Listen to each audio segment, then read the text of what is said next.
رفته که جمهوری اسلامی و رسانه‌های ایرانی چطور با نفوذ رسانه‌ای در افغانستان سعی دارن زبان دری رو تغییر بدن.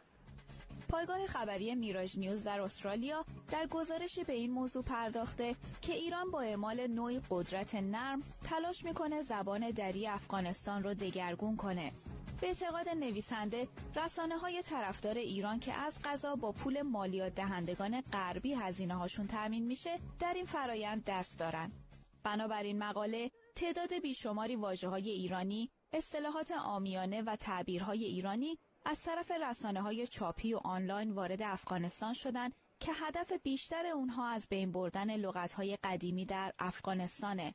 در ادامه می‌خونیم مجری‌ها و برنامه‌سازانی که در رسانه‌های تحت کنترل اقلیت‌های طرفدار ایران کار می‌کنند، با دقت و ظرافت لهجه ایرانی رو تقلید می‌کنند تا زبانشون رو از زبان محلی افغانستان متمایز کنند.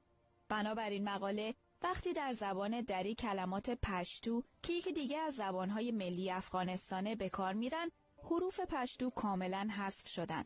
نویسنده در پایان به این نتیجه میرسه که اگر روند نفوذ ایران به این شکل ادامه پیدا کنه، گویش هزارگی کم کم و در سکوت میمیره و از دولت افغانستان به خاطر ضعفش در تصویب مقررات مؤثر برای رسانه‌ها انتقاد میکنه.